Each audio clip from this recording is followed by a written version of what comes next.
Today on the channel, my dad is back again, and I said, anybody have some questions for us? So we're going to do an old-fashioned Q&A. The spirit of Ultimate Warrior will run forever!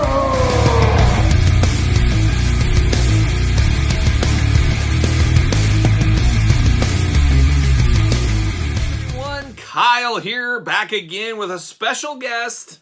Tom Peterson. My dad is back again, and we were doing videos, Universal Monster video unboxings, and I put it up on my social media, of course, SirPaul64 on Twitter, Instagram, _Kyle_Peterson. I put those up there. I put the question out there in the YouTube community page. I said, hey, my dad's coming over. What if we did an old-fashioned Q&A with my dad? Do you have questions for me? Do you have questions for my dad? Now is your time.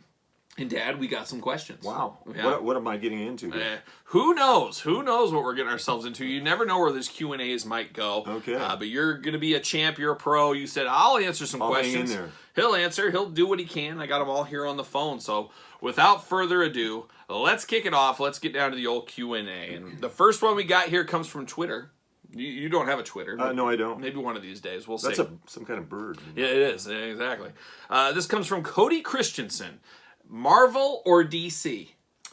You know, for whatever reason, I grew up, I think, doing a lot of DC. I think the old Superman was on TV in black and white in those days, and for whatever reason, I think as a kid, I picked up on the Flash and the Flash comics and the Green Lantern, and then I liked Hawkman too. So yeah, I don't know why I didn't get in more to Marvel. I don't think Marvel was maybe as interesting in my era as it is now. Yeah, it didn't hit till a little later, and DC was kind of around first. And I was a lot of the same thing, because when I was a really little kid, you had the Super Friends cartoon, and DC, I was all about DC. I love the Batman, the Robin, the Superman, Flash, Green Lantern, Hawkman, your favorite, of course. You got a little Hawkman collection at your house. Do.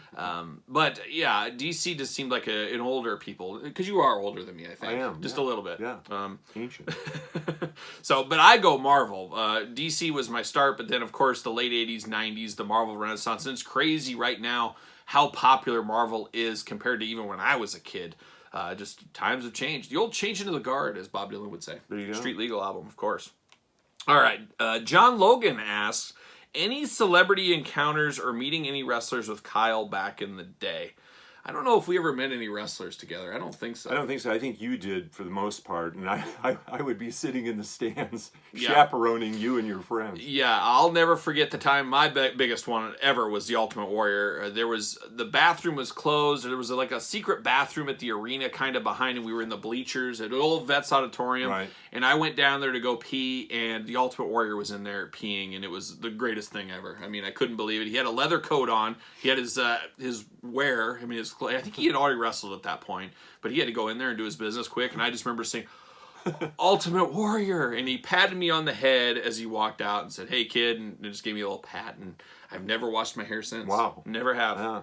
That was meaningful. Yeah, I don't think we ever met anybody together that I can think of. No, I don't think so. I don't think so. But you've met some celebrities back. Didn't you, like Mario Lemieux or something one time? And you know, I was in the Mario Lemieux's box at the Pittsburgh Penguin game several years ago as an invited guest, and I got to meet him and get an autograph, a couple of autograph pucks and a picture and whatever. So that was a special night. Any other celebrities that you've met? You've never been one to really want to meet celebrities. You know, the last one I can think of, just before he died, I was sitting in the Burbank, California airport, right next to Joe Cocker, who was a '60s legend, and at Woodstock and all of that. Remember that?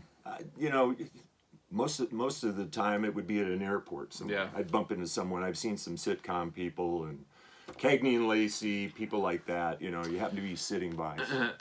Turk Wendell. I know Turk. You bet. Had lunch with him. Sure. Yes, he used to do some commercials. Yeah, commercials and stuff for your old job back in the day. I did. Yeah, I've met a lot of people, but I'm weird that I don't really.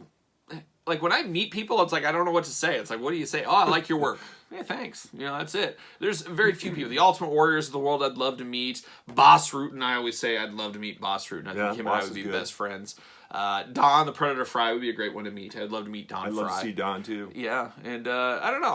I don't get to, hey, I need to see this guy. For whatever reason. I've never been a big autograph guy, but you never know. No. You never know. You hate to bother people with things like that. Yeah. I just feel like, what am I going to say? I don't know what to say. I don't know. Here's a good one. A chair shot asks, what is his favorite Waylon Jennings song? You know, it's got to be Lukenbach, Texas, with Waylon, Willie, and the Boys. That's a Jerry good one. Jeff's train songs.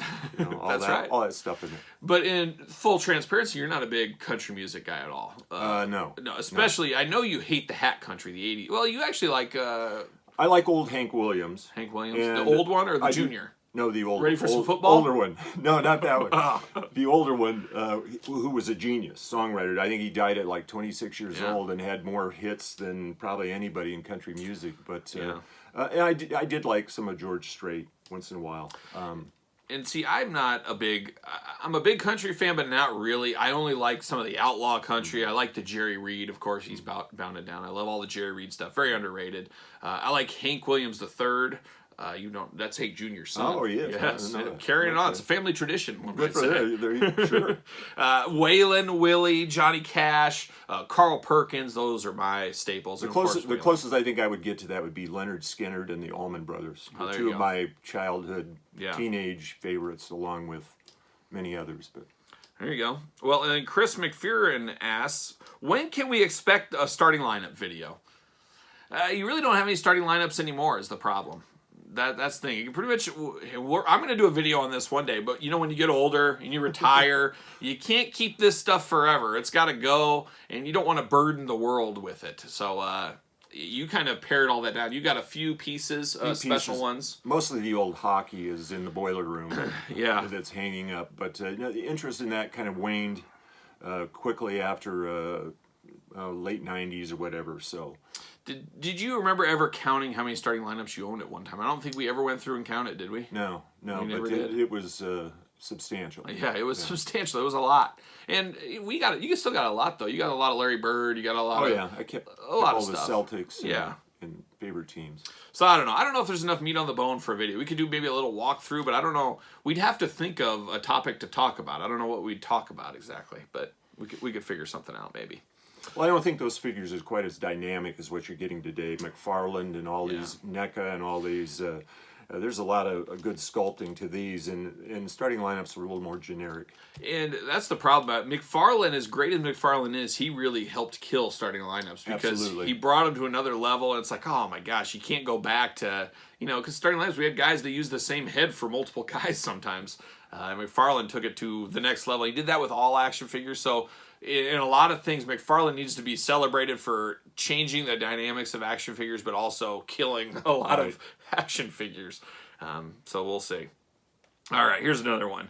Who is your dad's? This comes from JS Houdat. Who is your dad's favorite wrestler of all time? Your favorite wrestler of all time. Boy, oh boy, I would go back early days, I guess.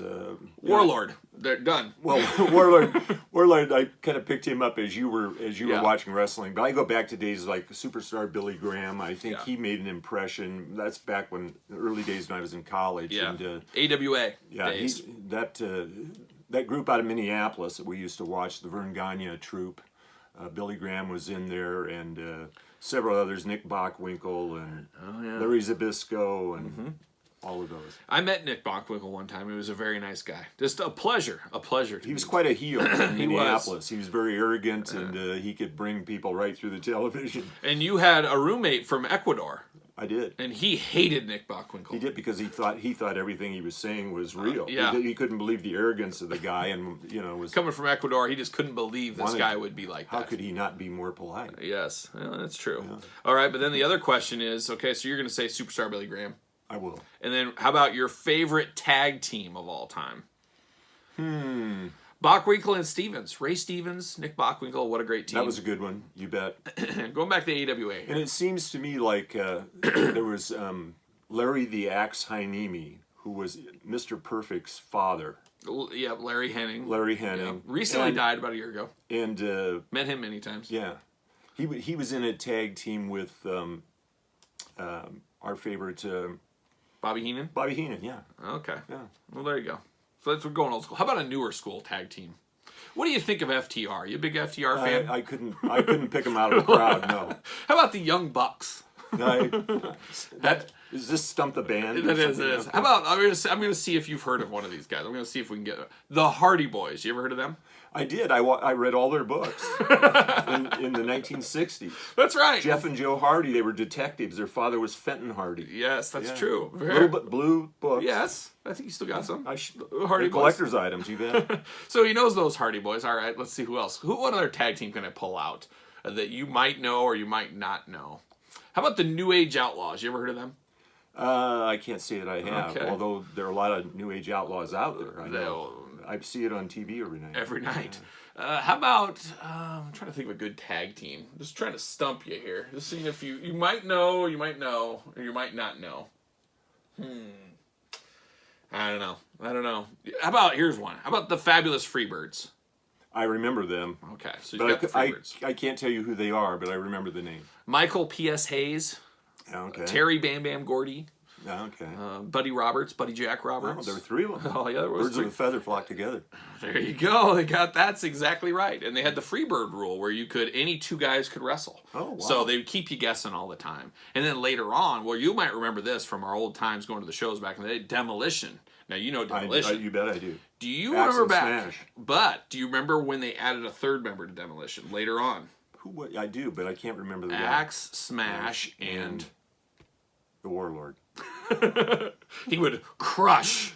He was Crush, Axe Smash, okay. and they did the Freebird rule as well. Oh, So wow. it all comes. It's amazing with wrestling. You know, some people can go in the ring with a rope or a whip or a club, but other people can't. You get disqualified for a hold when this guy's got a club. Don't even get me started when the Ultimate Warrior lost the world title to Sergeant Slaughter at Royal Rumble 1990. It was just one of the most heinous things ever. Sergeant Slaughter's choking the Warrior right in front of the referee. Just Should have not been fair.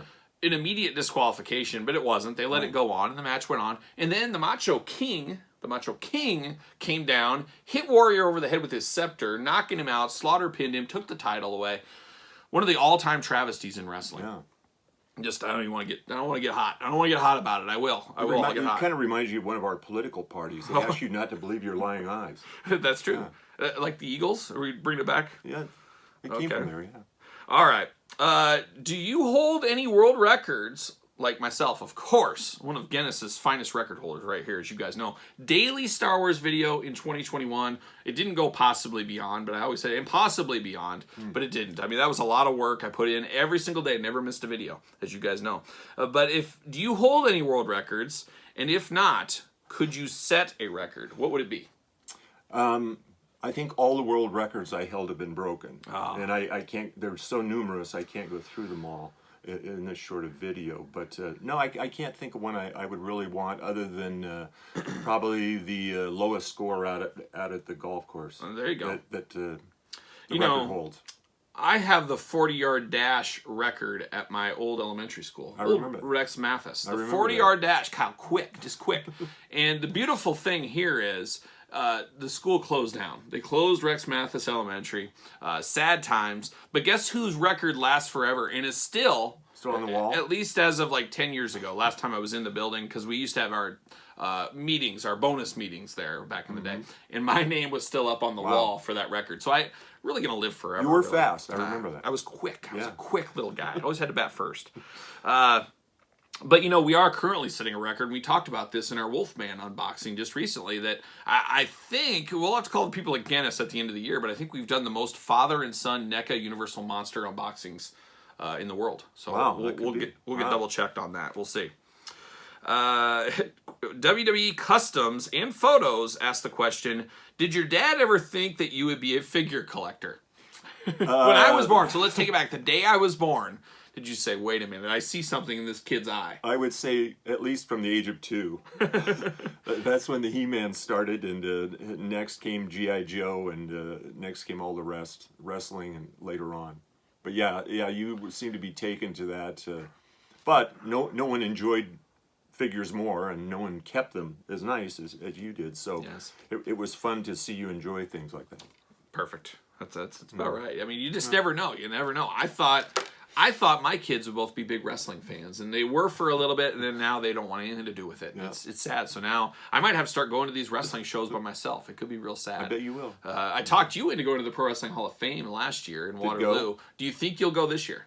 I'll have to see what I'm doing. You gotta check your calendar. I got to check my dance card. Oh yes, but July. Keep your. Yeah, I think it's okay. the third Friday in July. Keep your. It will be there. We'll be doing photo ops together. If anybody needs to get our photo. The only thing about these new wrestling matches, I look at the old days. The wrestlers today remind me more of gymnasts than wrestlers. True problem. You don't have the big bulky people and the big imposing physiques. It's more like flipping off the ropes. Yeah, and that is my biggest thing. And we just sound like two real old people, is what we sound like. But too many flippity floppity guys, too many under 6 feet tall. Give me, it's just everybody's. I like the larger than life guys that just look crazy, just absolutely crazy. And you'd probably fight anybody that's 6 foot or under, and I probably would, with the exception of Don Fry. Don Fry, well, he's over 6 feet. He's 6'1". Not much. I think Not he's much. 6'1". Yeah. But you're 6'8", so you're a true giant. A true giant.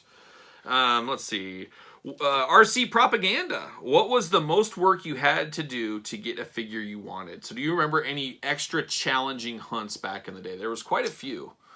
Starting lineups or my stuff, anything come to mind? I would go back. We were talking about Universal Monsters, and one figure or statue actually that came up was the gigantic Frankenstein when I was in 5th grade, 11 years old. And I think that would have been 1964, somewhere in there. That had to cost like $60, which would seem like probably $600 now. But yeah, a lot of saving, a lot of work, and then finally,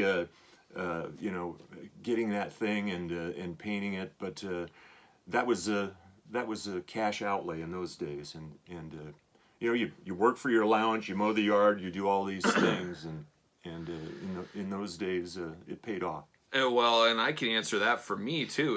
I had a lot of hunts. I remember looking for like some starting lineups, the old hockey set, the extended edition, some of those being really hard. But then I remember like the Toy Biz Rhino, and remember the great Rhino hunt back in the day. That was one of the hardest, most challenging hunts of all time. And when we get that figure later this year, I'm gonna tell that story. But what was the most work you had to do? For me, it always goes back to the first ever Toy Biz Marvel set back in the day.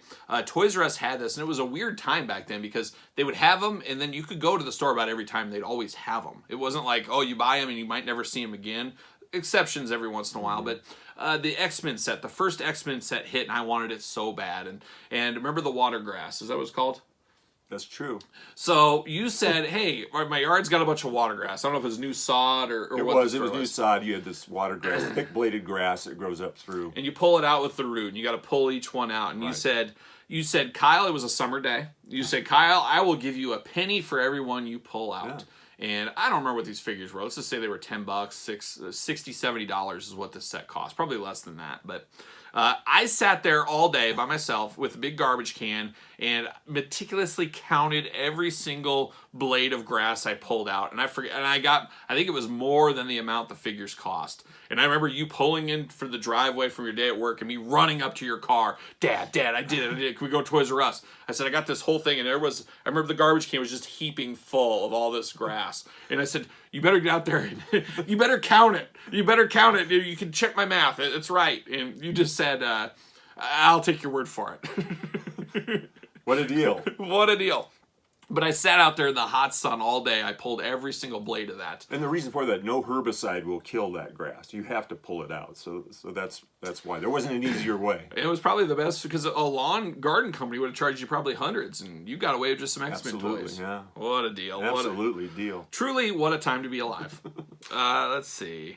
Master Blaster Collectibles, he says, I want to see your dad's collection. So maybe one day we can show some of the collection off. It's not as big as it used to be because, like we said, downsized things. You got a downside, but you got some shelves, and you've got one of the all-time great miscellaneous shelves. I would call it Americana.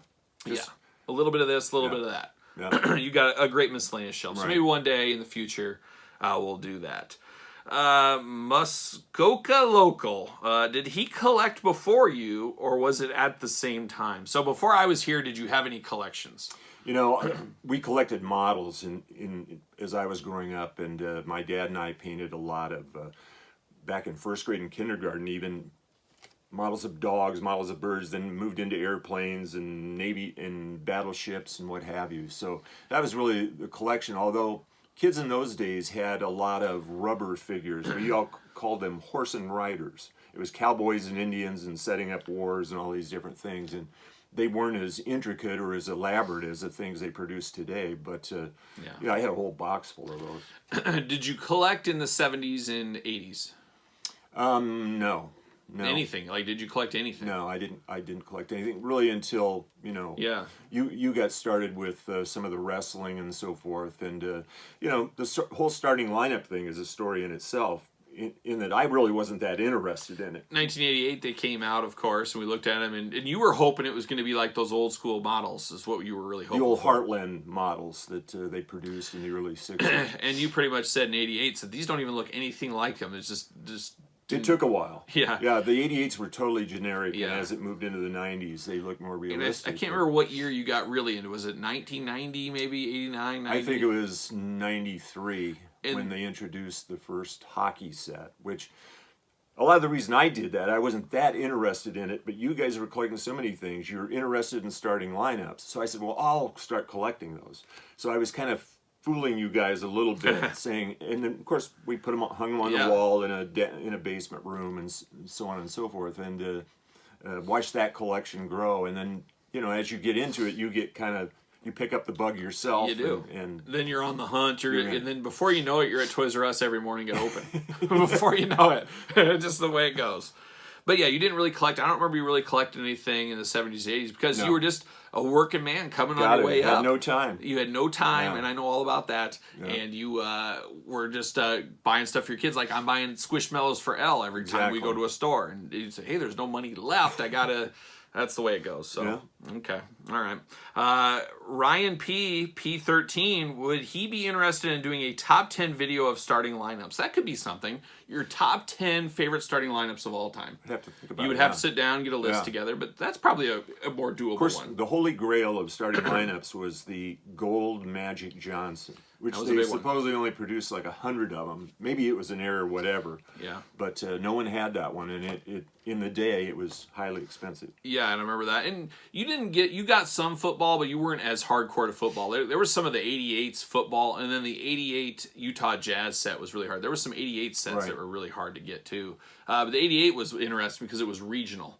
For the most part, for some reason though, we used to have Places up by our house. That Places store, if you remember that. I remember they had all the Houston Astros. So Central Iowa should be Royals, Twins, White Sox, Cubs, maybe Cardinals. But for some reason, we got tons of Houston Astros in this area. I remember Mike Scott warming the pegs for 100 years. I do. I remember that. It was very weird. So who knows? That was regional in the beginning. Yes. And then they kind of mass produced it. Yep. All right, so then we're going to finish this up. We got a couple questions left, and we're going to do a part 2 because we're not even halfway through these questions. So we'll do a part 2 video, but we're going to finish it up here on this page. So Dad, Leo Reynoso, what stores had the best selection when he was out finding figures for you? Toys R Us, KB Toys, Kmart, etc. So back in the hunt for Christmases, birthdays, where was your go-to spot where you said, I know I can go here, I can get? We would always start at Toys R Us. They had the best selection, and some of those, there were nuances to some of these stores. For example, the old Kmarts. They put stickers, if you didn't want to open them, they put stickers on these figures that you absolutely couldn't get off, or they ruined the card. So it was always Toys R Us. They had the biggest selection, and in those days, the Targets and the Walmarts, they didn't have that big a toy aisle. Yeah, and Target I remember being very good. Walmart didn't come to our area for a long time, though. It was much after Target. We had Target. We're in the Target country. So we had Target before Walmart in our area. But we also had something called Venture stores, which looked a lot like Target. And you could find figures there. I think those were Venture. I think was based out of St. Louis, maybe. Right, something like that. Could be something like that. But Venture, long gone. It's crazy because back then you had Venture, you had Kmart, Walmart, Target, KB Toys, Toys R Us. Then you had like the Ben Franklins, the Alcos, the Pomidas, the Places. And you'd even have hardware stores, Ace Hardware, that would have toys. Right. Toys were everywhere back in the day. It was so much easier to get stuff. And things have changed, and that's a whole new video. And KB Toys, they were at the mall, so there's so much traffic there, you're not going to find it. Plus, they charge double for about everything. KB was probably last resort. I remember even when I had my own money, I wasn't buying at KB unless I really had to. Every once in a while, you get some good clearances. You could find some stuff there, but there was too much foot traffic, and it was too expensive because they're paying those mall fees. So you're saying Toys R Us.